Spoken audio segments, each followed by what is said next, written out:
In this video, we are going to cover Frontierland.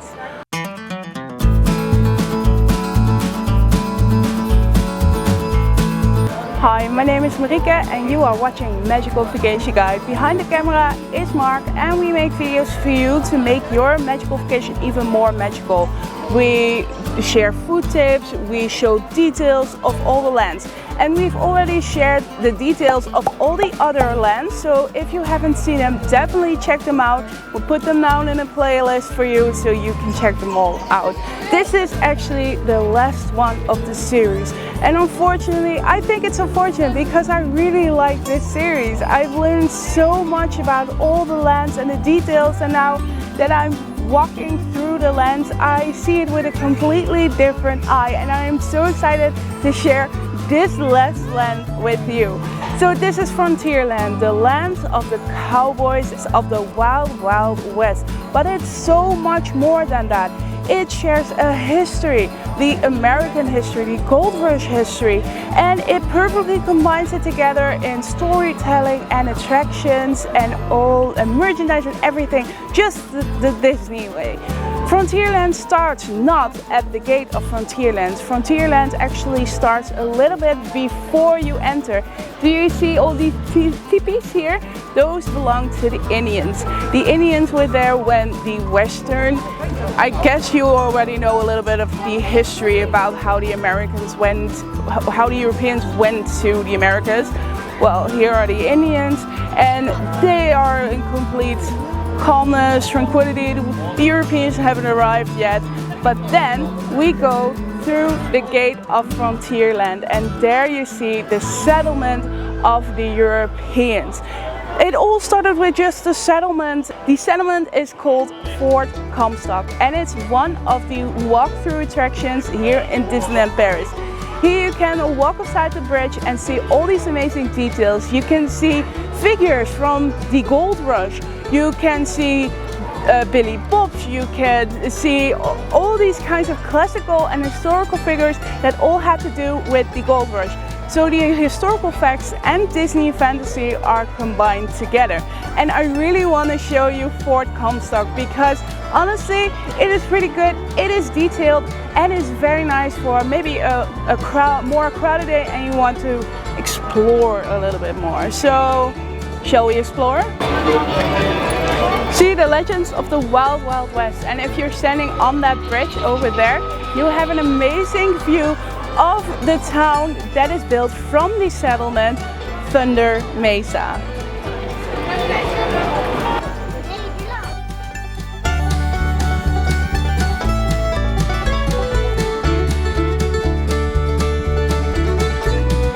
Welcome to Thunder Mesa, the blessed or cursed village here surrounded the Big Thunder Mountain. This settlement was placed into a town because of that mountain. In that mountain you can find all these treasures and this village is built from those treasures. We can see restaurants, we can see the mine, we can see a huge land house, and we're going to take you on a tour through Thunder Mesa. Let's go! When you're walking through Thunder Mesa, the first thing you notice is the Big Thunder Mountain. The Big Thunder Mountain is the mine train centering Thunder Mesa. Here they go deep into the caves and find all these treasures. They find gold, they find silver, they find copper, all that's making this village very, very rich. It is also a housing of one of the, if not the most popular attraction here in Frontierland. In Disney, they've always wanted to build like this Frontierland riverside attraction with boats and such, but instead they built the Big Thunder Mountain. The Big Thunder Mountain is a thrilling, exhilarating attraction. It is a mine train. You actually go to an island under the lake. It is one of the most beautiful attractions I've ever seen. It's so well thought. So first you go to your mine. The story is that you are a mine worker. You're a mine worker, you go to your station and you're getting settled into your train to get to that mine. So once you get on the train and get to the mine, you want to find treasure and you come across all these adventures, and then the treasures are cursed. According to old Indian mythology, this mountain is cursed. If you try to come to the treasures of the gods, it will curse you as mine workers. So then you'll see you have all these explosions, and then you're going back into the death, and hopefully you'll make it back on the other side. The founder of this mine is actually Lord Ravenswood, and he lives over there. He has built a huge mansion where he shows off all his profits. It is the other big attraction here in Frontierland. It is the Phantom Manor. The story of the Phantom Manor is that Melanie Ravenswood, the daughter of Lord Ravenswood, wants to marry a mine worker who is below her stance. And that mine worker wants to take her out of Thunder Mesa. So that mine worker suddenly disappears. But how? And also the mine is cursed, and the land house is never what it's supposed to be. Melanie is supposed to marry off 4 other guys, and they happen to disappear, to die on strange ways. The first part of the Phantom Manor is that you go inside the house where you can see that Melanie is getting married off to. And then the second part is that you go into the graves, into the garden where it's all haunted. And actually a fun fact, did you see the mayor of that ghost town? If you've been to Disney World and specifically Epcot, you may recognize his face because he is the professor of figments. He is the dream maker. It's the same kind of head. It is really strange, don't you think? But that village is built upon all the riches of what was found in that mine before everyone was cursed. So I want to give you a tour on what that looked like.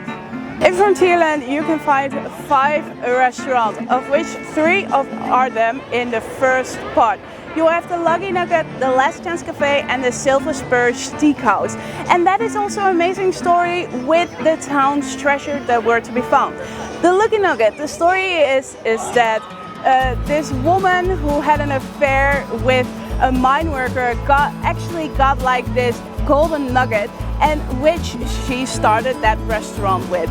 It is a sit-down restaurant where you can have, well, mostly hamburgers, maybe some fish and chips, but it is not the meals that makes it special. It used to be a show. It used to be where you can actually see can shows.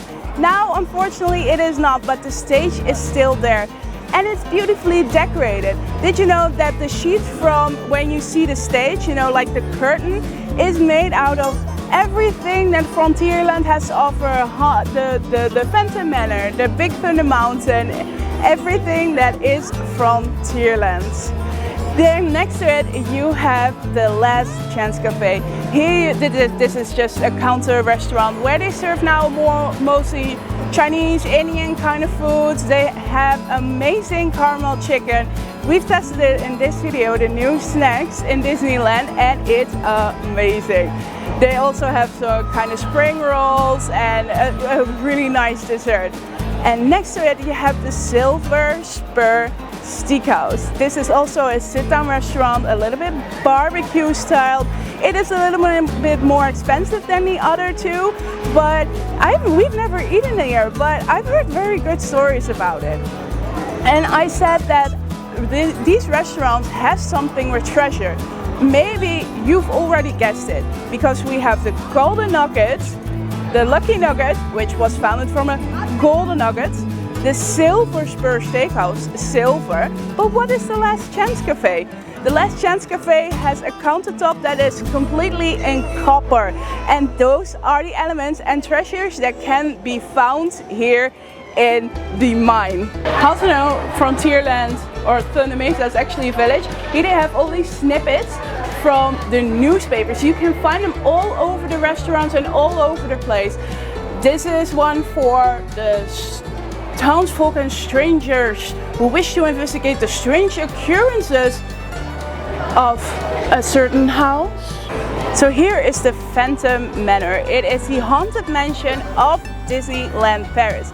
This one is unique, it's one of a kind. I already told you the story, so I'm not going to tell that again. But this one is very unique because Walt Disney himself, when he built the Phantom Manor or the Haunted Mansion in Disneyland, he wanted to look more static and he wanted to look more elegant and fancy. And this one is very spooky already. That is because the visuals have to tell a story. Here in Europe we have all these kinds of languages that we need to work around, so they use a lot of visuals.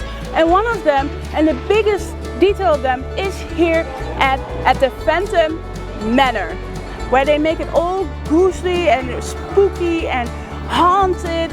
And when you see the line, you can see statues and the music is already pretty scary. That is actually a bit unlike the other Disney parks. In California and Walt Disney World, they still have, like, you go through a graveyard, but it's not very spooky. It becomes spooky when you go into the Haunted Mansion. But they still want to have the graveyard included into Disneyland Paris, and they did that behind. It is Boot Hill. Boot Hill is the graveyard for the mine workers.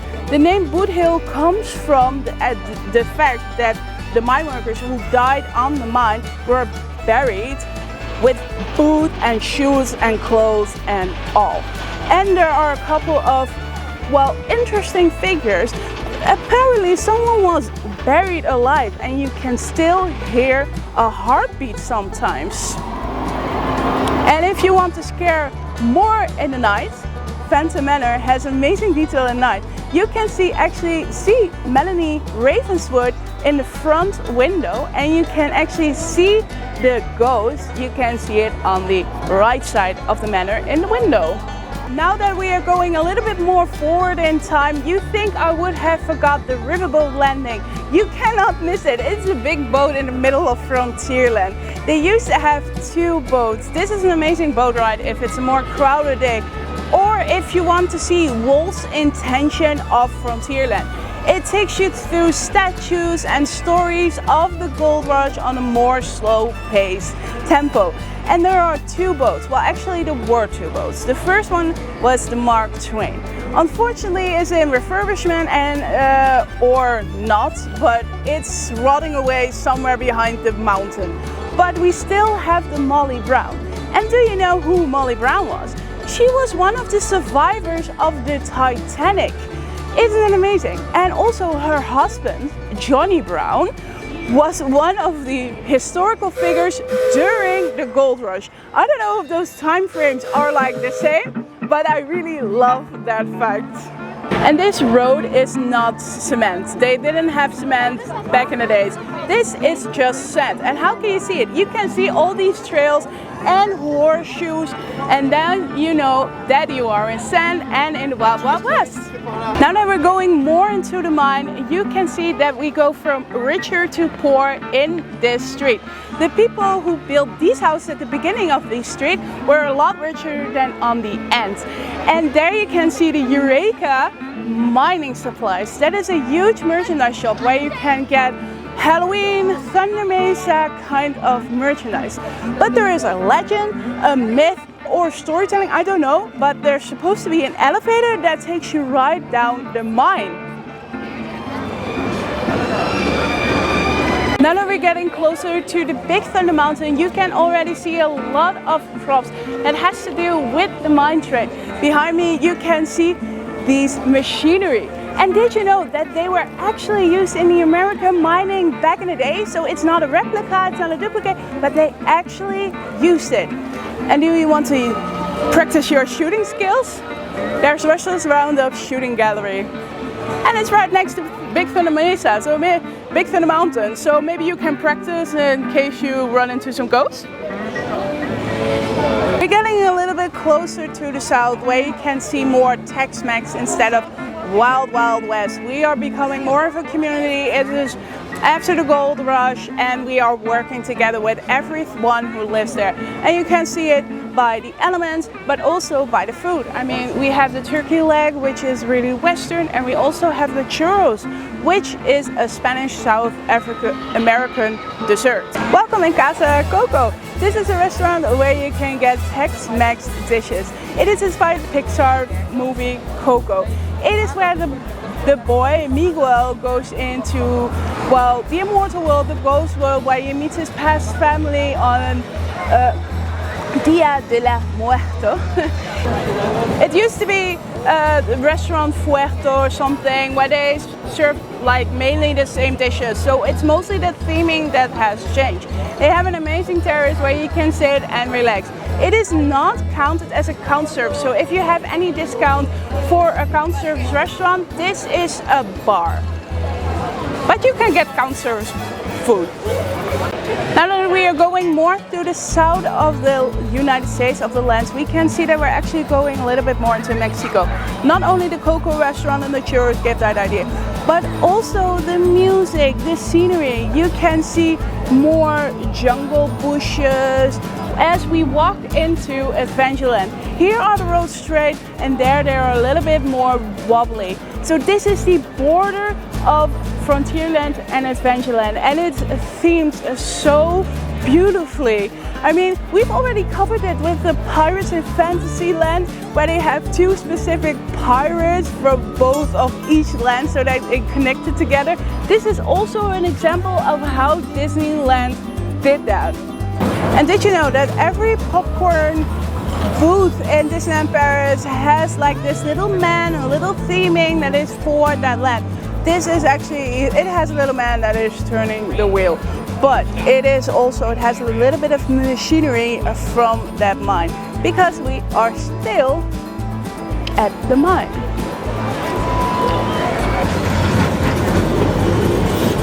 This is also another border with Adventureland, and you can actually see that the vegetation really changes. Where we have mostly like a doorland, like a dried out land, here we can see more bushes and more green and just completely different vegetation.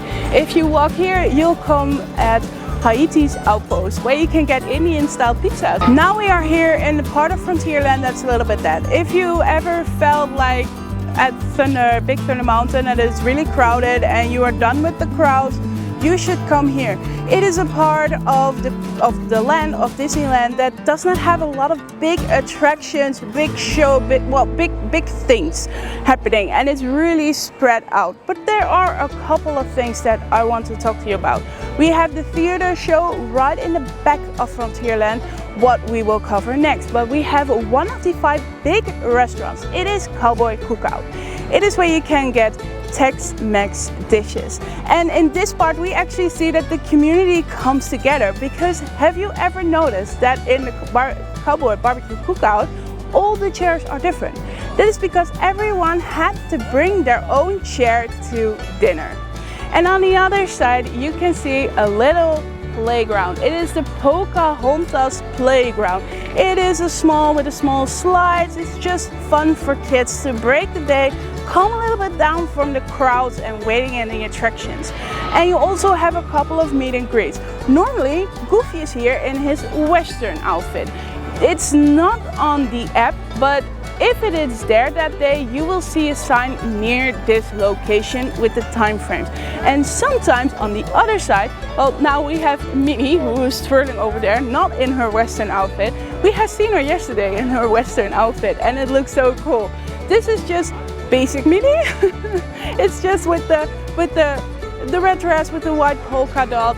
But she is back there. Sometimes they have surprise character meetings there, and it's really not that crowded. So if you are here just watching, always keep an eye on that spot for a meet and greet. If there's a king of the place of potential rides and attractions that we could have had, it is Frontierland. There are several things that happened and were cut for some reason or never happened. One of the things that happened but were cut because of the popularity and it wasn't convenient enough with other big attractions is here. Here you could get a boat ride at the Pocahontas or the Frontierland playground. You can also have the canoes. They have the canoes just like they had in Disneyland California. You have the canoes where you can canoe yourself around the Big Thunder Mountain. I think I know why they cut it. Maybe it was not popular enough because, well, you want to be transported, right? You don't want to do it yourself, maybe. I did it. We did it in Disneyland Anaheim, and I thought it was so much fun. I would like to see it back, honestly. And what I forgot to tell you by the Thunder Mesa, by the Haunted Mansion, by the Phantom Manor, you know you have these geysers. If you go to the Molly Brown and at the end of the boat ride you have these geysers, that actually should have been an attraction as well. It should have been like a Hollywood Tower of Terror kind of, where you were shut out from the geysers. But honestly, somehow they couldn't make it. I don't know if it was budget or inconvenience or impracticality, or I don't know. But the attraction, the idea of the attraction, moved to the Hollywood Tower of Terror, which you can see in Walt Disney Studios Park. All the way back into Frontierland. Don't miss it out, because it also has some special details that you probably didn't know of. For example, here used to be a little pet zoo, a little kids farm, whatever you call it, where you could cuddle with goats and such. They actually had that right here, but unfortunately, because some disease spread out, they had to close it, and it just never came back. Now it's just a little snack location on busy days. And furthermore, it actually looks pretty decent, but I don't know what they are going to do with it. They used to have like these Christmas villages here, or Frozen Village. They actually had that in the past, but now they don't do it here anymore. So maybe in the future, maybe they preserve that for later. I want to take you to the other side. Okay, good image? Okay, cool. So this is the Frontierland Theater. Here runs one of the biggest shows, if not the biggest shows, of Disneyland Paris. It is Lion King and Rhythm of the Pride Land. It is amazing. It's a musical adventure. So you go through the story with all the songs of the Lion King, and not just the movie, but also from the Broadway musical, but all in a different style and in a style that you've probably never heard before. It is amazing with dancers and live musicians and actually live singing. It is an experience that you should not skip. They run like 4 times a day on most days. Check the app all the time. Just check the app. If you are here on a crowded day, like 45 minutes prior to the beginning of the show, I think you're good. And on less crowded days, a half an hour, you are probably totally fine. You have to feel it a little bit. Don't catch the last show of the day if you like, okay, I guess I'll take the last show. Don't do that. Honestly, I'm talking out of experience here. Take it from me, the expert of missing shows of a gamble. But don't miss the show, it is amazing. Euro Disney has its own railroad company, and one of the 4 stations is here in Frontierland. It is one of the 2 working stations because the one in Fantasyland and Discoveryland are closed, so you cannot use that. But this one you can still use to get on the train. It is decorated all in the Frontierland style, and I have a really nice fun fact for you. I don't know if Mark even knows this, so I hope he doesn't know this, because he's a fact guy and I've learned about this fact just like really recently. So if you are waiting for the train, you can actually hear Morse code, you know, like the long and the short beeps. Do you know that? That's like what they use in the boats and what you see in the movies and such. And if you translate the Morse code to English, it gives the speech of the opening speech of 1955 of Disneyland, which says, "All who come to this place, welcome." Did you know that, Mark? Didn't you know that? I have a fact that you didn't know. Oh my god, wow. That never happened. So this is actually the end of Frontierland. So I would suggest that we close this video, and now that you have seen Frontierland, you can experience it in a completely different way. You can listen, you can see, you can touch, you can hear everything about Frontierland. It is magical. Every land is so magical, has its own specific details. If you have any more video ideas, definitely comment it down below. Maybe you want to know more about the Euro Railroad, or I don't know, just comment it down below. We love to see. Before you go, if you like videos like this, definitely subscribe to our channel and hit that notification bell so you'll always be notified when we upload a new video. Definitely start a chat down in the comments, we love that. And if you have any questions, just DM us, just comment down below. It's amazing. I hope to see you in the next video. Bye!